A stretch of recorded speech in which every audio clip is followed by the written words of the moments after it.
What is going on, guys? In today's video I will show you the best Poison Animate Weapon Necromancer build in Path of Exile 3.27. This minion build delivers exceptional performance even on a tight budget, though it does rely on somewhat cumbersome summoning mechanic for the ranged arms animate weapon, and even requires gem swapping between mapping and boss encounters. However, once summoned, these animated weapons are incredibly OP, which makes this one of the most fun and powerful minion setups in the game. You'll see faster boss kills and quicker map clearing than both Minion Army and the Poison SRS builds, but of course there's a trade-off. Its defensive capabilities don't quite match the toughness of those two other options. However, our DPS output will be going through the roof. If you're looking for this build's path of building, then click my link in the description.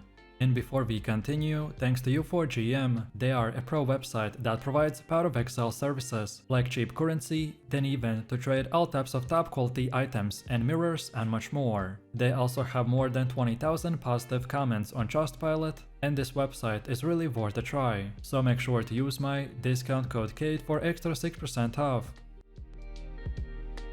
So let's start with an overview. In 3.26, our gameplay revolves around the Blade Fall of the Tartar skill gem, which replaces the standard Blade Fall. It significantly streamlines the summoning process by continuously generating blades while active, which costs 5% mana per second. But thanks to the Clarity and Mercenary equipped with a Shaper Seed, the mana drain is almost zero. But despite this improvement, the build still has some complexity. You must manually summon all animate weapon of the ranged arms by using the Blade Fall, then swap to the support gems before and after a pinnacle boss, because by switching it will activate 2 green gems, which will give us appropriate damage and utility support. Then the summon weapons will last roughly about 85 seconds, which will require you to either way complete maps within that window, or resummon it mid-fight. Mapping also requires swapping faster attacks and the Vile Toxins for Pierce and the greater multiple projectiles, while the boss fights will call for replacing the Unleash with the Unbound element after the first wave is active.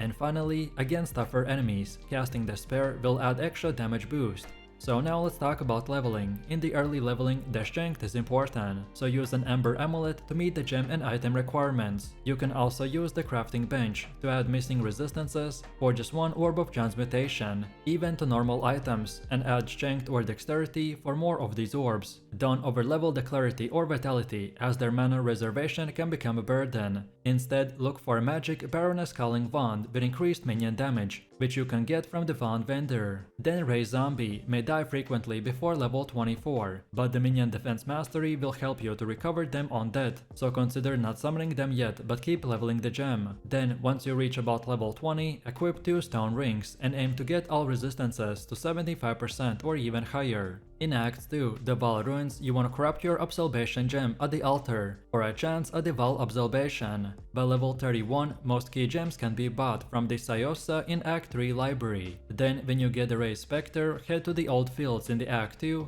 and cast Desecrate to summon corpses, and then target the Carnage Chief by holding A and covering over the bodies. And then after summoning it, remove the Desecrate from your skill bar. And then begin leveling the 2 extra Ray Spectre and the Animate Guardian gems in the weapon swap slot, so later you could corrupt them to level 21 with the Val's Orb.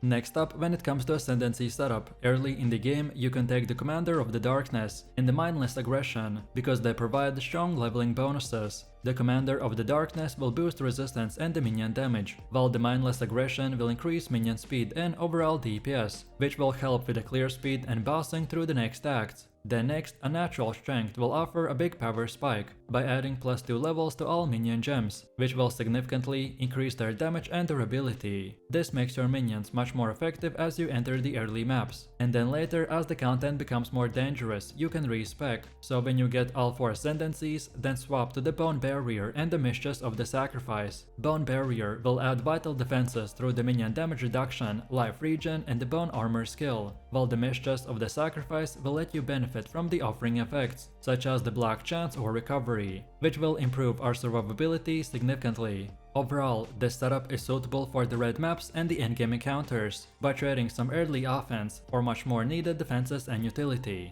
Then for our passive skill tree, we will utilize the transfigured version of the Animate Weapon, which will summon the ranged minions by using blades created by the Bladefall of the Tartus. This setup will allow for sustained minion presence in the instant boss fights without relying on the identified weapons. This skill tree focuses on enhancing minion damage, life and resistances, while also providing increased area of effect and projectile damage. Notable nodes will include a sacrifice for the minion survivability, and the forbidden power for increased energy shield and a mana regeneration. The tree also allocates points towards the Mind over Matter and the Eldritch Battery to convert mana cost to energy shield by improving survivability. Then defensively, the build invests into the spell suppression, block chance and the life regeneration. The Bone Barrier Ascendancy will provide instant leech to further bolster the survivability. Additionally, we will take the Convocation, which will ensure that our minions are repositioned effectively during combat. Then defensively, the build scales poison damage through the passive tree nodes and the gear. So overall, the skill tree is designed to maximize minion effectiveness while maintaining a balance between the offense and defenses.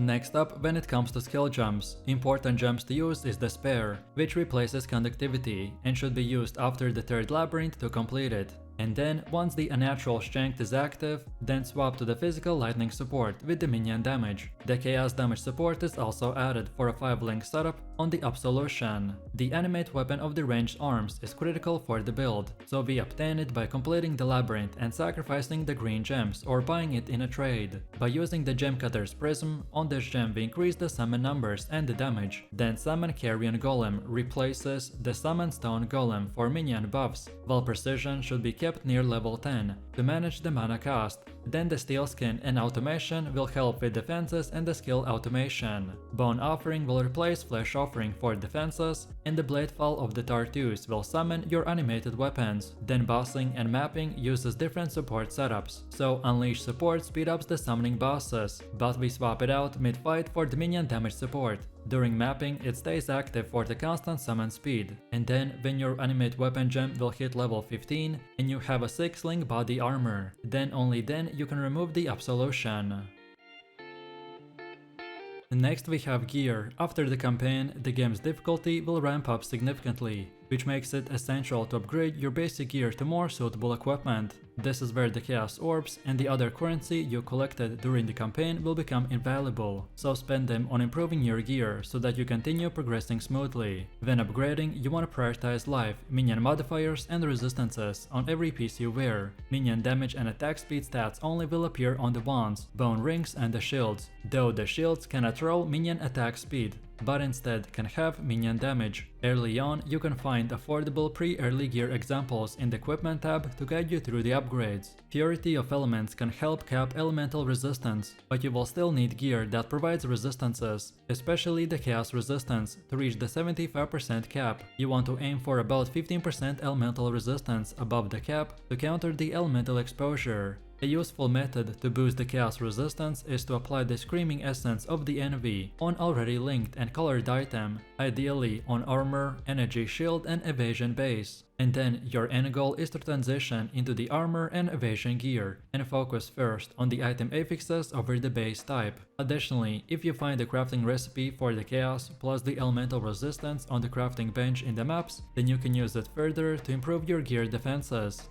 Next up we have our Mercenaries. Our setup prioritizes a dexterity and intelligence-based bladecaster, or infamous bladecaster for the endgame, ideally the aspect of the Spider and the Grace Auras, which will synergize with the Venomous Shroud. If the mercenary also has a Bladefall and the Bladefall of the Tartus, then it can free up a gem slot by replacing your own. While leveling for Absolution, look for a mercenary with the Wrath of the Zealatory. If Venomous Shroud is out of budget, then the Envy or the Haste Auras will offer a solid alternative. The gear that I recommend is the Dual Obliteration Wand, the Caspis Will for the high chaos resistance, then the Lear Cast Helmet, then the Azenta's Gentle Touch Gloves or Intimidate Implicit Gloves as a cheaper alternative, then the Inexpressible Fade Boots, and either way the Camo's Binding or the Belt of the Deceiver. Then for jewelry, use the Quiller of the Mines with a high chaos resistance roll, then the Odris Danning with a strong elemental resistance, and then the Shaper Seed as an amulet. And now finally we have the gameplay. The build revolves around summoning an empowering ranged weapon that attacks enemies independently, applying very strong poison damage over time. The core gameplay focuses on continuously summoning and maintaining these animated weapons by using the Blade Fall of the Tartu skill, which automatically generates blades that serve as your minions. Managing your support gems and carefully gem swapping them between the mapping and boss fights is essential for maximizing damage and efficiency. In maps, you want to keep Unleash support active to quickly summon and resummon weapons as their duration expires, which will maintain a constant pressure on the enemies. And then for boss encounters, you initially use the Unleash to summon your weapon army, and then swap to the minion damage support to boost their offensive output. Your minions will deal very high chaos and poison damage, and scaling well late into the endgame. Defensively, the build relies on layered survivability, including the Bone Offering and defensive auras, like the Steel Skin automated with automation, which provides damage mitigation and endurance charge generation. You'll also benefit from the minion buffs, such as the Summon Carrion Golem and the Precision Auras, which will enhance both minion accuracy and the damage without the excessive mana cost. So let me know what you think about this build in the comments below. If you enjoyed this, then you definitely don't want to miss my previous top 10 best builds video, where I showed even more powerful builds. So click the screen now and I'll see you in the next one.